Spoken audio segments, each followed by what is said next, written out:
ओम सर्वधर्मस्थापकस्त्वं सर्वधर्मस्वरूपकः आचार्याणां महाचार्यो रामकृष्णाय ते नमः. We are studying here first part of Sri Ramakrishna the Great Master, called in Bengali Purva Katha of Balya Jivan, and in English as the historic background and the early days.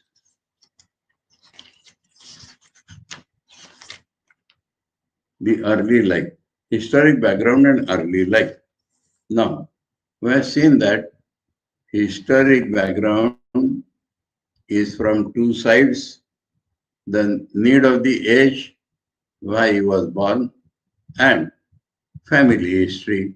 Both are called historic background. And before we come to this early life, in the background, in this introduction, we started reading. And what is the Avatarnika and what is the subject matter of this introduction? Let me tell first of all. We have seen while beginning the study of Leelaprasanga, in order to understand the word Leela, Prasanga means episodes. The divine appears as Sri Ramakrishna in Leela, special Leela. What is that special Leela? The whole world, the truth has been stated in many places in the Leelaprasanga that Brahman or the absolute reality appears as this world through names and forms. Now, in this appearance, we are the products and we get deluded by things of this world. In the beginning, in Gurva Purvartha, we are told,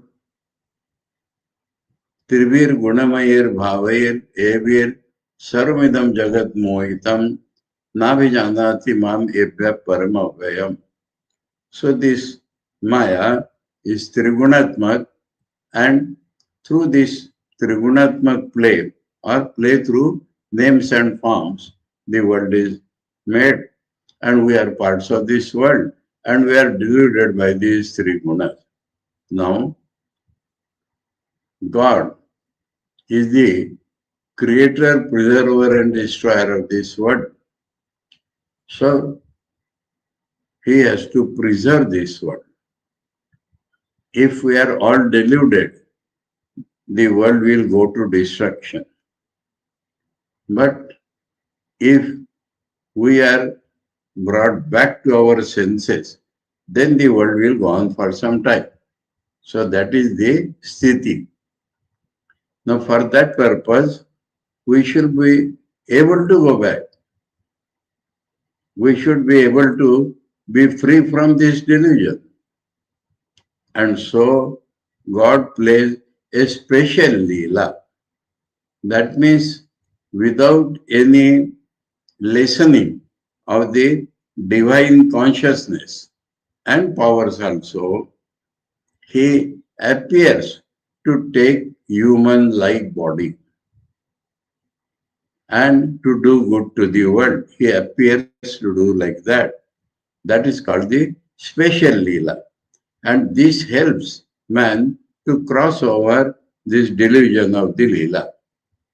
Now, this is called avatar or incarnation. That is one point. And that is the point which this introduction deals.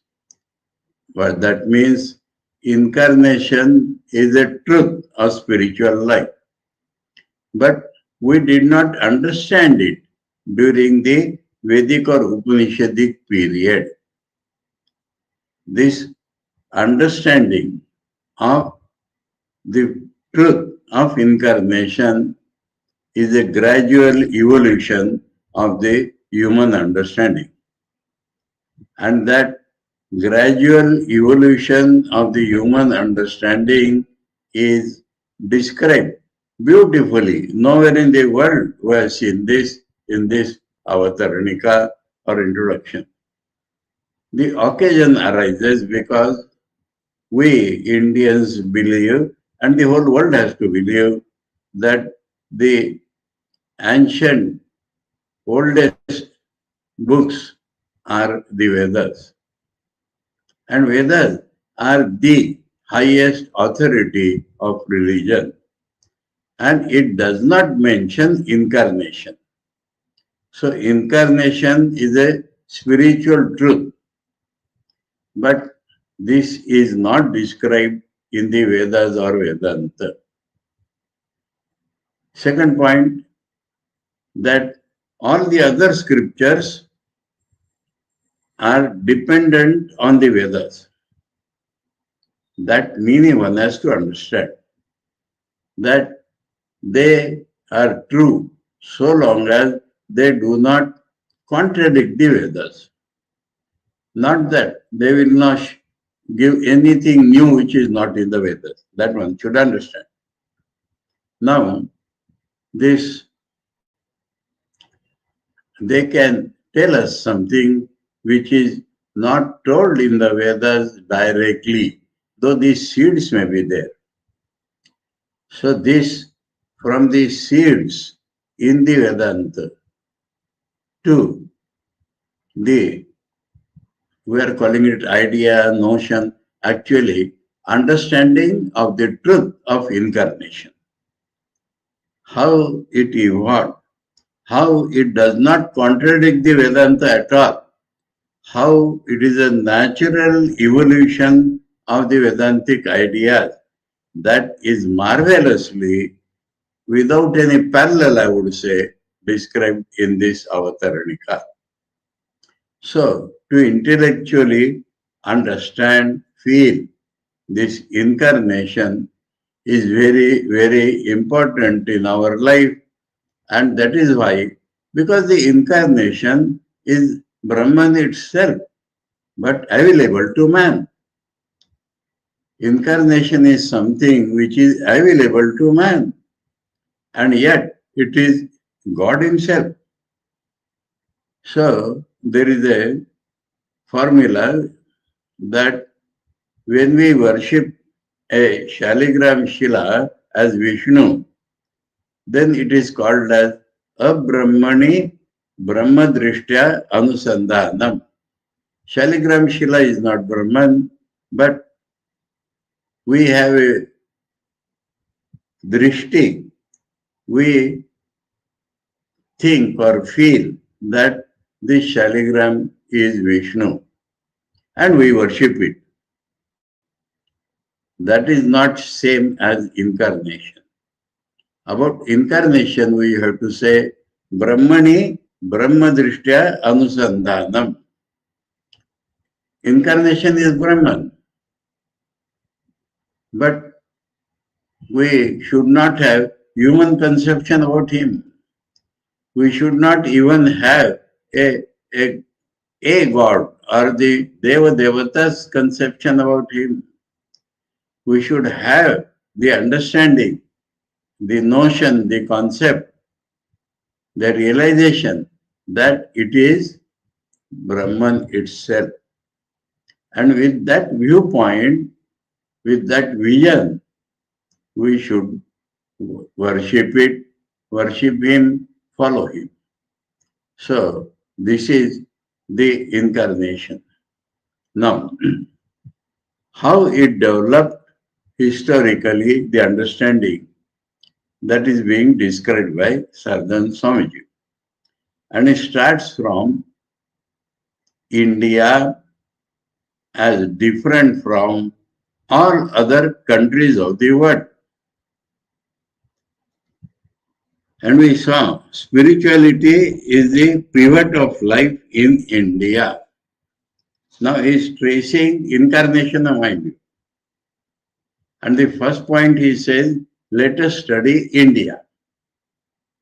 There have been incarnations in other countries like Jesus and Zoroaster. But to understand it, let us concentrate on India first. And the first point we see in India is that spirituality is the backbone of Indians' culture. Spirituality is the very base of whole Indian culture, civilization, ideas, society, and everything. So, here we have to trace incarnation. The frequent birth of great souls in India is its call. So, first point is great souls. Great souls, Mahapurushas. Great souls, Brahmagya Purushas. Great souls, men who have realized the truth in toto. They are called Mahapurushas or great souls. And they have been born in India again and again. So that is the starting point of our understanding of incarnation. We see, we people, majority of the people, they believe that the world is real, though it is not. They believe they are separately real, though they are not. But there are people who not believe, but who know, who have realized that neither they are separately real, nor the world is separately real. It is all a manifestation of the reality, one without a second. Such people, it is a fact that frequently are born in India. And so the culture has been based upon their realizations, and so the spirituality becomes the very base of life in India, the all in all of Indians. And they teach us that with the help of austerity, self-control, and intense yearning, everyone can have a direct vision of God. So, another beautiful fact of the great souls in India is that they do not monopolize religion. I have realized you have to obey me. That is not the idea at all. So and so has realized we have to believe and we have to obey. That is not the idea. So they say, bright example is Bhagavan Buddha used to say, I became Buddha. You also can become Buddha. So all the Mahapurushas tell us that, but there are some conditions. With the help of austerity, self-control, and intense yearning, everyone can have a direct vision of God. God, the cause of the universe, and not only realize but become forever united with Him. The religion of India is founded on direct realization of God. So no intellectual faith, no committees sitting together and convention, making a convention of some belief of religion. Never, never, never in India. So, founded on direct realization of God. So the Mahapurushas tell us, where realize God, you can also realize. On that, the religion of India is based. And then, up to this we had read. And he says,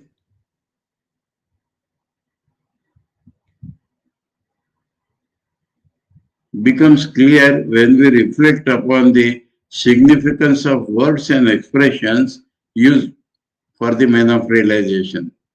Rishi, Apta, Adhikari, Prakriti, Lean Purusha, etc. So what they tell us? Rishi, that means directly he has realized God. Apta, he has attained God. Adhikari, he is born for a particular purpose. Prakriti Lean Purusha, that means a man with the universal mind. These are the different names used for the man of realization. And this statement holds good in the case of every one of them, from the rishis of the Vedic period to the divine incarnations of the Puranic age. Because this name comes from Purana. The first mention of this name we find in the Gita and in the Puranas, Bhagavad Puran very specially.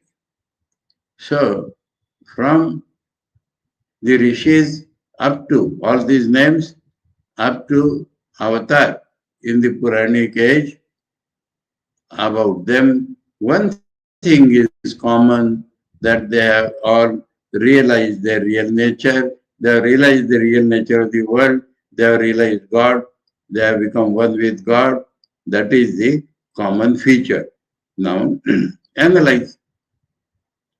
First is the generalization. Now, analyze. Here I told that the epic age is not a good word. Puranic age, let it be Puranic age. We have seen Purana means the Vedantic truths told in the form of stories. Now, para 4. The origin and development of the idea of the divine incarnation, Ishvara as the controller of a cycle, is found in the Sankhya philosophy. Now, philosophy. Philosophy is intellectual understanding of the truth. And the highest in this we may say is Sankhya philosophy. So Sankhya saw that there are certain people who are born as perfect. And if we know their past birth, we find that they were perfect even in the past birth. So what has happened? According to their intellectual analysis, they say that suppose they were sadhakas. And at the point when they could have realized their full nature, a desire arose in them. Don't ask why. It is a fact that a desire arose in them to do good to the world. So what they did, we have the individualized Prakriti and consciousness. That is what the Sankhya's say. Now the consciousness may be individualized, but the whole of Prakriti, we became attached. We became associated with the whole of Prakriti, then only we can do good to the people. So this is their conclusion. And that is a stepping stone in our understanding intellectually about the incarnation. So Saradananda Swamiji says, it does not take one long to understand that certain rishis of the Vedic period came to be recognized during the Puranic period as incarnations. So he is telling about the last point and then he will trace the in between. And he says, it does not take one long to understand that certain rishis of the Vedic period came to be recognized during the Puranic period as incarnations. Example, Kapila. Example, Yajnavalkya, the universal teacher. If you find Yajnavalkya in the Brihadaranyaka Upanishad, he is ready to teach every spiritual truth to sannyasis, to householders, even how a religious sentiment can householders produce sons and daughters. Even that Yajnavalkya is teaching. How to realize God is telling Maitreyi in a very different way. The rishis assembled in Janaka's Sabha in different ways. Ushasya in different way, Kaul in different way, Gargi in different way, and then Janaka himself in still another way. So we can understand that this Yajnavalkya should be considered a rishi. Now, some others, there is a Narayan Rishi. We get this Purusha Sukta and other suktas as from Narayana Rishi. And so, now we understand he is an incarnation. So this, some of the rishis are understood as incarnation. Now the question arises, why some? In the Vedic period, it was understood that certain persons had the power to perceive the reality beyond the senses, but not that they possessed different degrees of that power. So, one common thing that they possess the power to realize God. But amongst them, when comparison will start, then only we'll understand that some are higher and lower. People were content to call all of them rishis. In course of time, however, as their intelligence and sense of discrimination became keener, and the other fact that we got many rishis in India, they realized that not all the rishis were endowed with the same degree of power in shedding light on the spiritual world. Some of them shone like the sun, some like the moon, some again like bright stars, and others like ordinary fireflies. They then began to classify the rishis, and in so doing, found that some of them were endowed with special powers for manifesting spiritual truths, or possess these powers preeminently. Either they have special powers, or in two languages,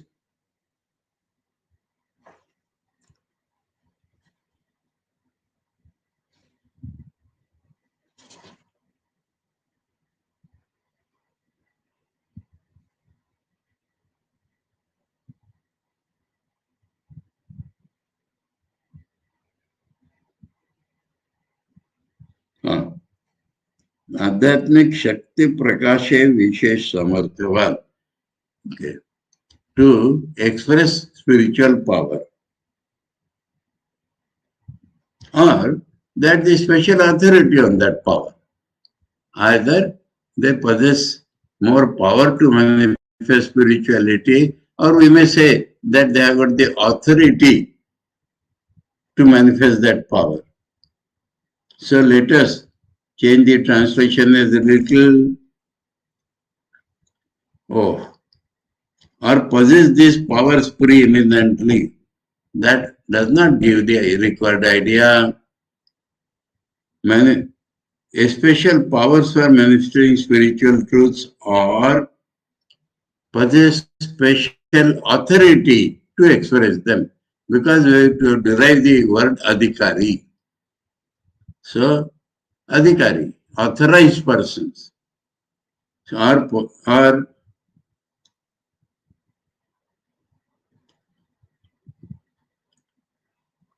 possessed authority to manifest these powers, possessed authority to manifest this power.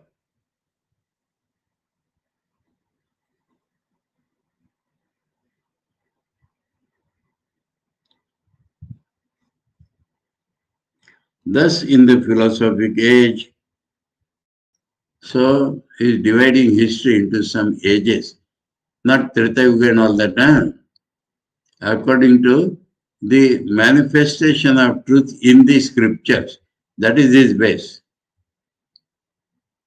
So, Vedic age, researches. Philosophic age, intellectual discrimination, generalization, observation, and certain conclusions. That is the philosophic age. Some rishis came to be known as adhikari purushas, persons of authority. So that adhikar should be in the previous sentence itself. Thus, the connecting word is thus. So that should show in the previous. So we have said authority, special authority to possess, manifest spiritual powers. Even Kapila, he brings in Kapila now. Kapila does not believe in a permanent universal reality called God. He does not believe in what we call Brahman.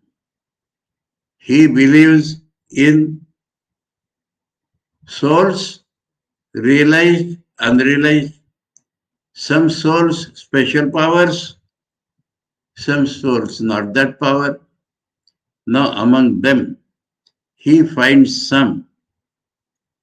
So even Kapila, the founder of the Sankhya philosophy, who was skeptical regarding the existence of God, he has expressed several doubts in the existence of God, had to accept the existence of these rishis, for he could not doubt what he actually saw. That is the great difference between physical scientist and Sankhya. If the physical scientists do not want to believe something, they say not there. They simply deny the facts of experience. That Sankhya does not do. He may not be able to explain everything according to his theory, but he will not deny the existence of certain things which can be perceived by everybody. For he could not doubt what he actually saw. Accordingly, Kapila and his followers in their writings put these Adhikari Purushas in the class of those merged in Prakriti. That I told you. The whole of Prakriti is theirs. That is called Prakriti Lean Purusha.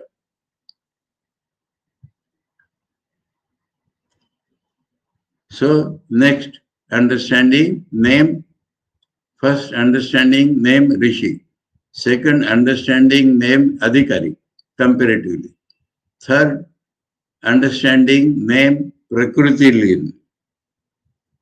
Searching for the cause of the advent of these uniquely powerful persons, the Sankhya philosophers came to the conclusion that endowed with good qualities such as purity, self-control, etc., they had acquired infinite knowledge, but that an intense desire to do good to the people had prevented them for a time being from being merged in the real nature of the self of infinite glory. They call it self of infinite glory. They are not merging in that because the desire is there. Plunged instead into the all-powerful Prakriti by virtue of that desire, they had come to know its powers to be their own, as we had understood during Bhavamukti. And possessing the special powers, they did good to men in an infinite number of ways for one cycle. What is cycle? Creation, preservation and destruction of the world is called one kalpa or one cycle. So for one kalpa, they rule the world. They do good to the people because we do not believe in a permanent God. So, but we see their authority. So we call them Kalpa Niyamaka Ishvara. Kalpa Niyamaka Ishvara is the term given by Kapila and Sankhya Darshankars for this Prakriti Lean Purusha. So another name we got.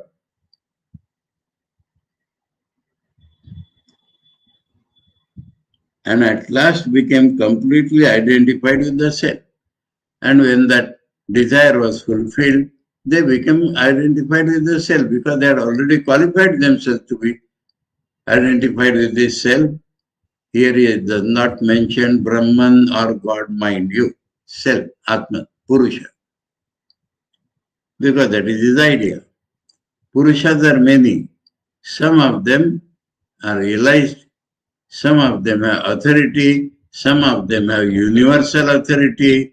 So the reason for their universal authority is they had full knowledge, but the desire to good to others, they did it in an infinite ways, and then they got what they had. They became merged in their real nature. Now, this is an evolution. The all-pervading personal God during the age of devotion. So next age of devotion. How this age developed? That man observed the evanescent nature of the world very quickly when the life was not artificial, when the life was natural. And so he could realize the transcendent aspect of Brahman immediately. Having realized that, when he comes back to the world, he sees that that very reality is pervading this world. That very reality is appearing as this world. This is a big departure from Sankhya. Sankhya has not reached that state where not only Prakriti, the perception of different self vanishes and a man realizes one reality. That one reality is realized in Vedanta. And after that, when he comes back, he tells that that very transcendent reality is immanent throughout the world, all pervading. Sarvatita is also Sarvavyapi, Nirgun is also Sagun, Sarvatita is also Sarvaga, Sarvatita, Sarvavyapi or Sarvaga.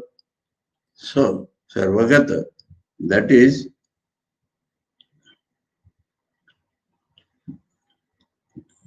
age of devotion.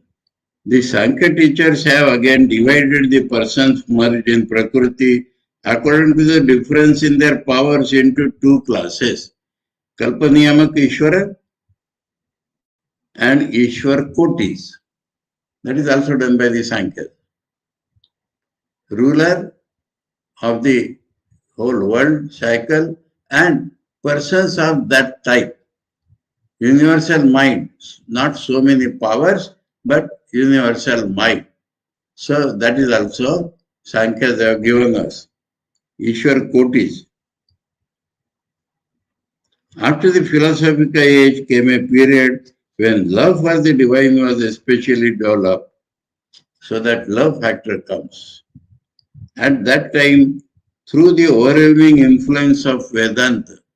So remember, this Puranic religion has an overwhelming influence of Vedanta.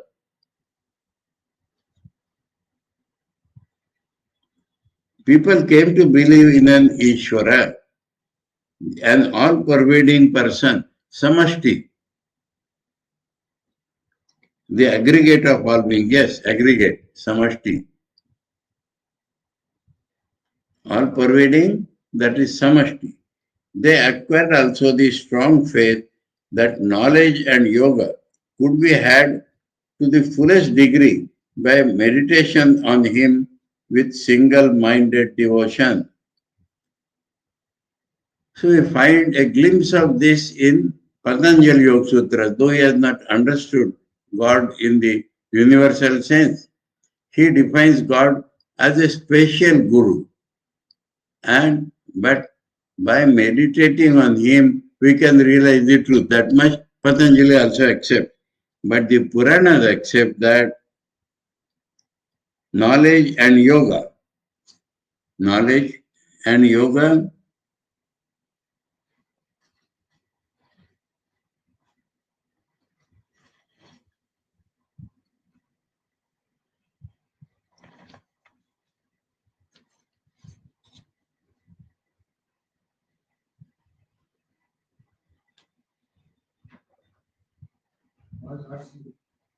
coming.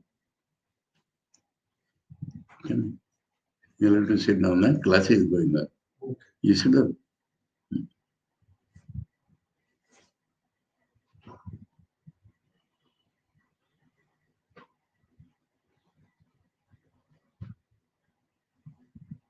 Okay.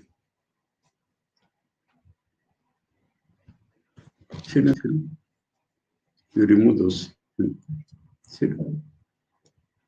So we're reading in the age of devotion how this understanding of avatar came. Sankhya's had already analyzed and said there are some Kalpaniyamak Ishwaras and some Ishwar Kotis. Now, devotion developed, and in that influence of Vedanta in the mind of man, people came to believe in an Ishvara. What is Ishvara? All-pervading person, the aggregate of all beings, what we call Samashti. They acquired also the strong faith, this I was reading.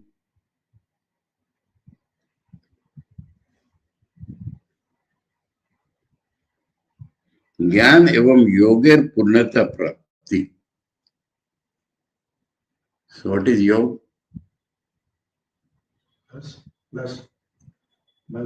was my name Ratneshwar, Swami Vivekananda. No.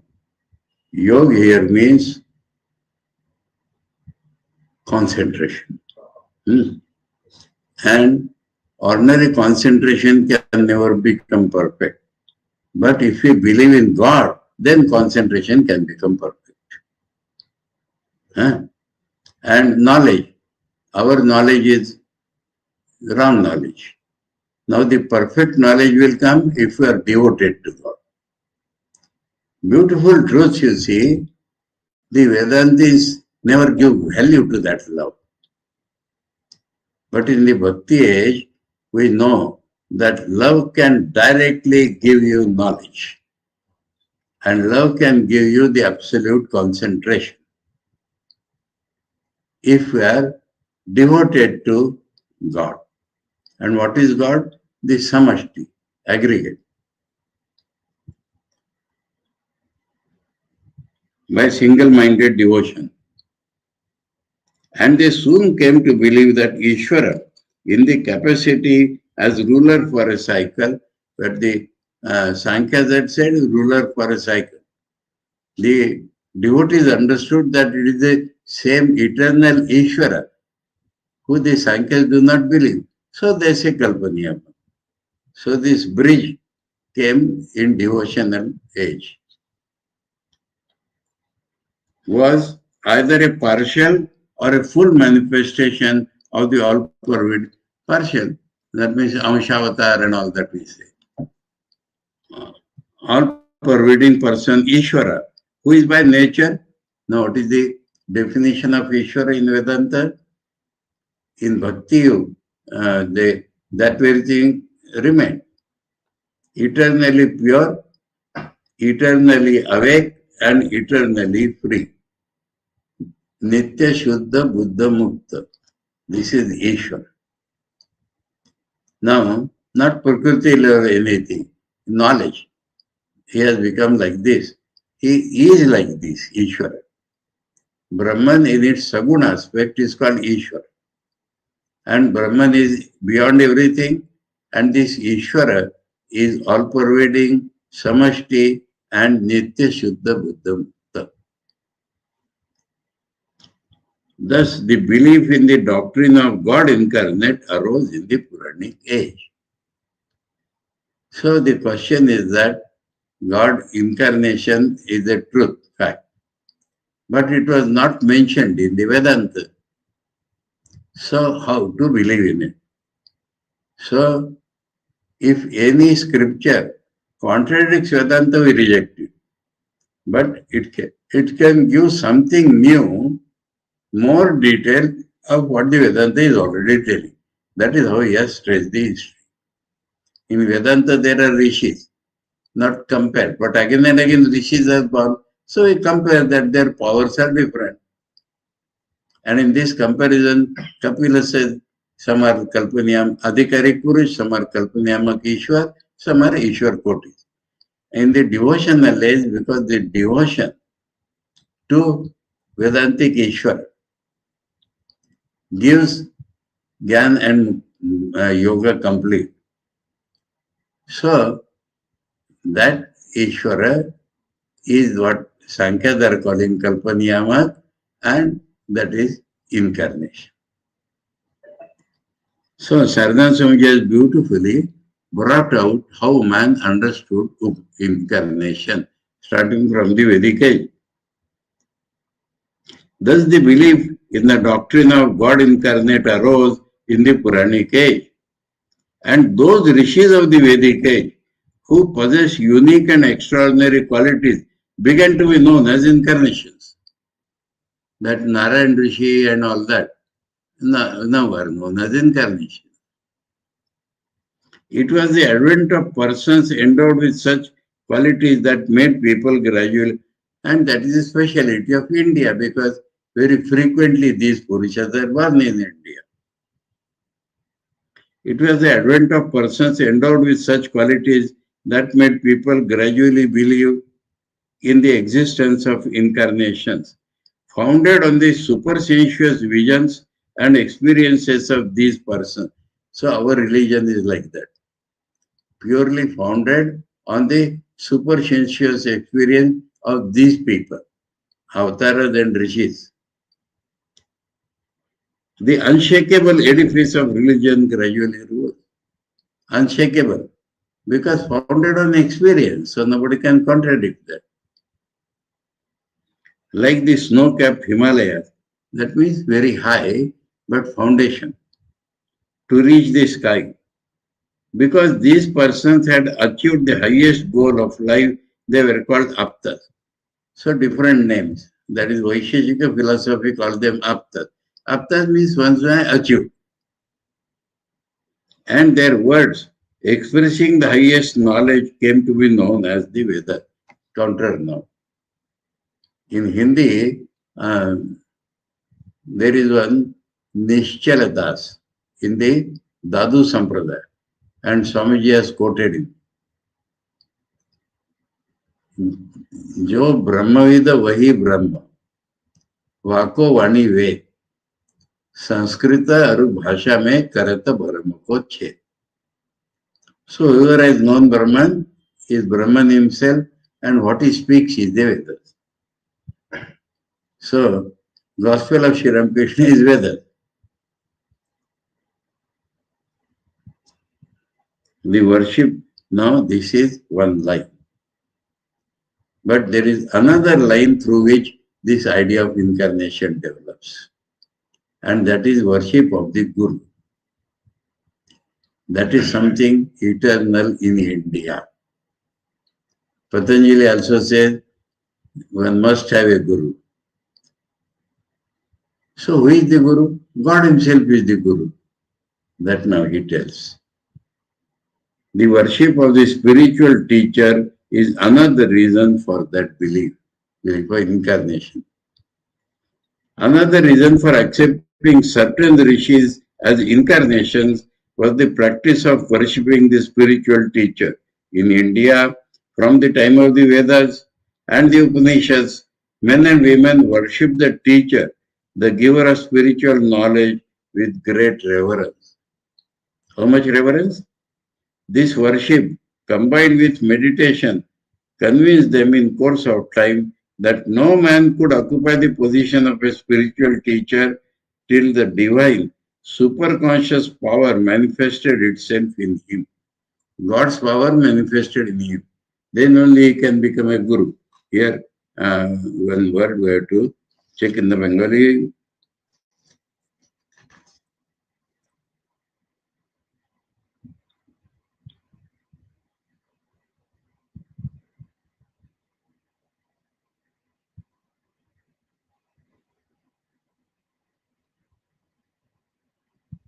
Combined with meditation, oh, a puja upasana, that is the Bengali. So, upasana is literally translated as meditation.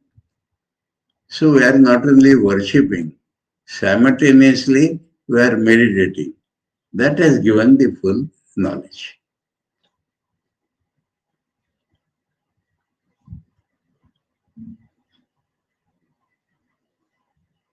At first, they looked upon and worshipped the Guru as belonging to a different and higher type of humanity. Because they found that in contrast with the selfishness of the ordinary human being, the true teacher did good to the people out of pure compassion and without any selfish motive. So all this is for us to learn how to think of the Guru. They pursue directly in the Guru the manifestation of the divine power. So it is God's power only. And this convinced them more and more of his divine attributes. So all the attributes are God's attributes. They had prayed for so long a time to the gracious Lord, imploring him to protect them with the compassionate face. In Vedas, Rudra yatte dakshina mukham tena mam payi nityam. So dakshina mukham means auspicious, graceful, beneficial. So that is Guru. They have prayed to God, please protect us with your benign face. So that resulted in God's Shakti coming through a man.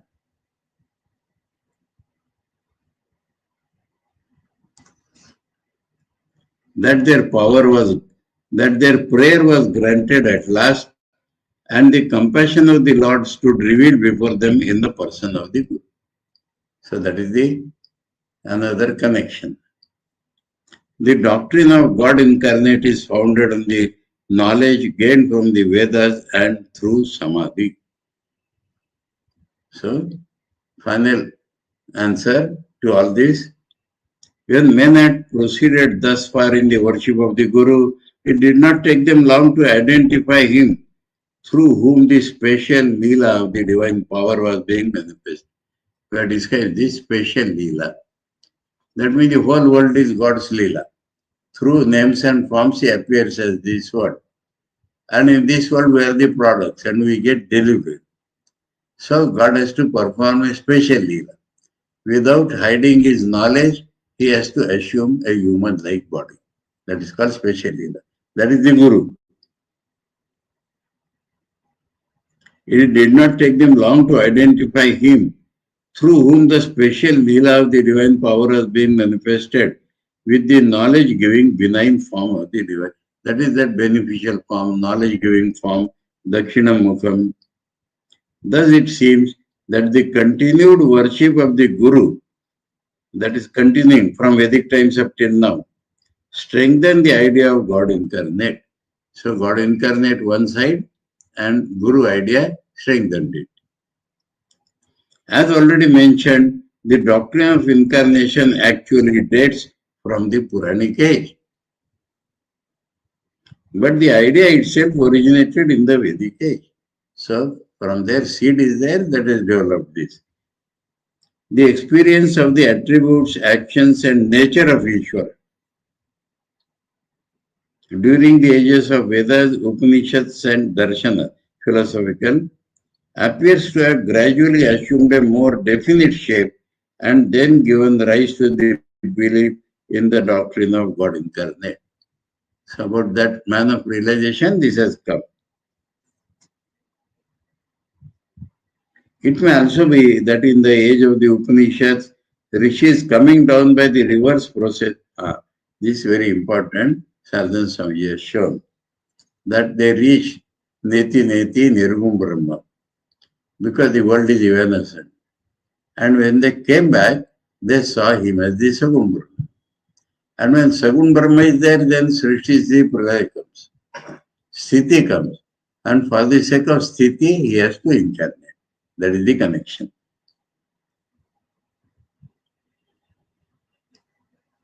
It may also be, that means another explanation, that in the age of the Upanishads, the rishi is coming down by the reverse process from the state of samadhi, achieved by the samadhi achieved by the path of not this, through self-control, austerity, etc.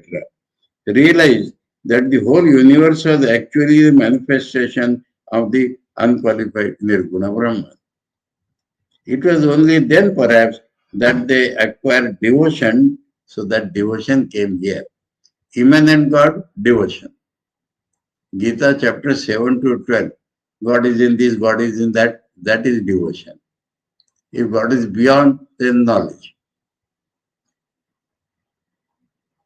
It was only then perhaps he has added because inference is there. That they acquire devotion to the all-pervading Brahman with attributes called Ishvara. Sagun Brahman itself is called Ishvara. And began to worship him. Having thus obtained a clear idea of Ishvara's qualities, so they saw the Ishvara's qualities, actions, nature, etc., they might have become convinced of the possibility of his being manifested in a special way. Because Sthiti has to do, so he manifests in a special way. The experiences of God's compassion spreads the idea of God incarnate in the Puranic age. Now, another important statement he makes. It was in the Puranic age then that belief in the existence of incarnations was especially developed. Notwithstanding various defects in the development of spirituality in that age, very clearly said. In Puranic age, there are many defects because that sthul language is used for Puranic Vedic truths. So, one-sidedness and competition, one superior over the others, and they divided the religion into several sects that Swamiji has all described in Hinduism and Ramakrishna. So many defects are there. The mind becomes gross and everything is treated in the gross way. But the belief in incarnation is the speciality of the Puranas. That we do not get in others.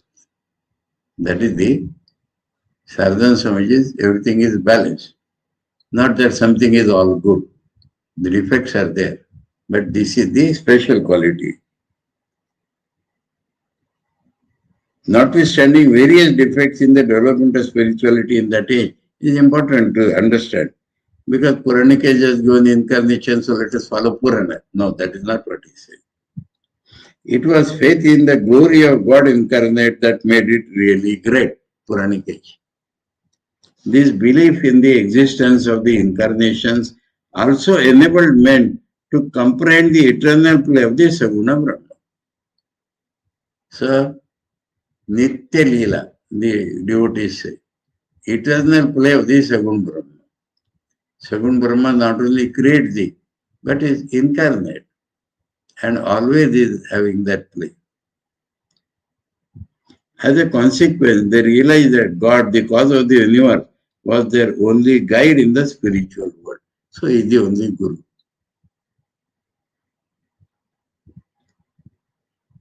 And they were convinced that the infinite compassion of the Divine Lord would never let them to be doomed.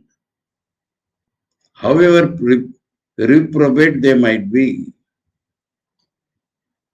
So the divinity or the dharma goes down, but God will incarnate at that point. But that the Lord would in every age take form as an incarnation, discover new paths suited to man's nature, and make self-realization easy for him. So, age is another thing one has to understand.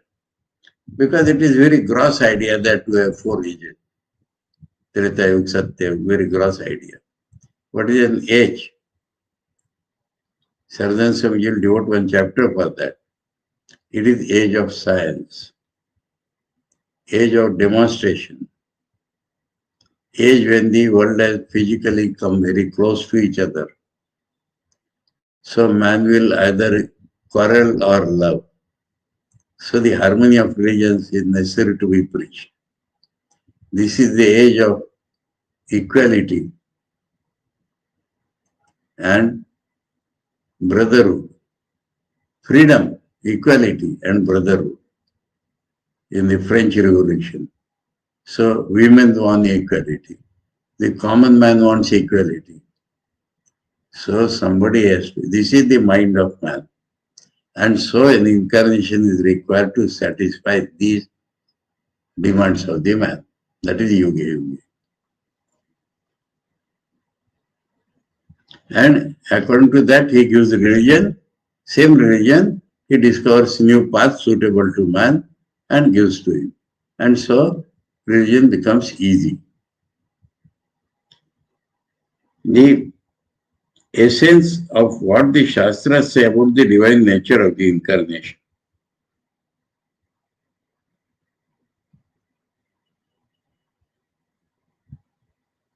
It will not be out of place to give you a brief summary of the essential ideas recorded in the Smritis and Puran.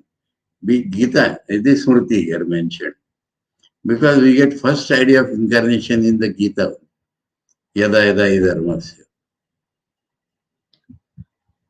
And Puranas. About the birth, action, etc. of the divine incarnation, who is by nature eternally pure, awake and free. Unlike a jiva, he never gets entangled in or bound by his actions, no karma fall for him. For content in the Atman from his very birth, no selfish idea of worldly enjoyment arises in his mind. That is true. Incarnation also has to struggle like us.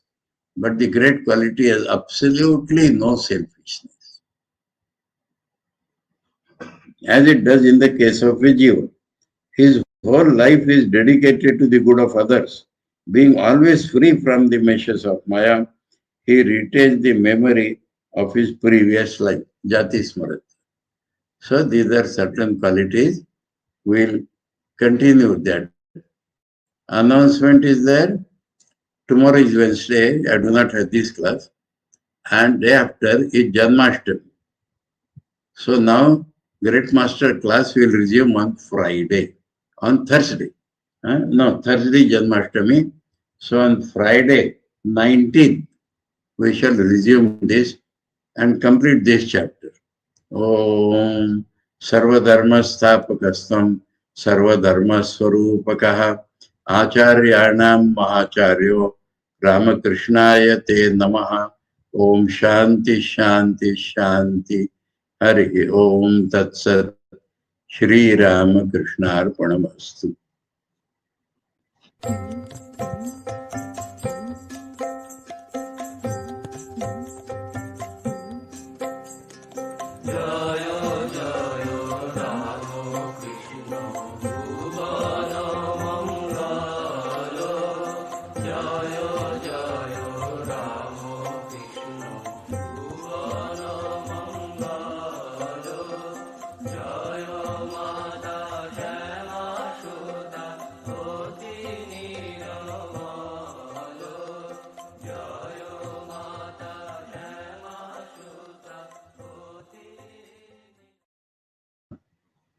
And one Yes.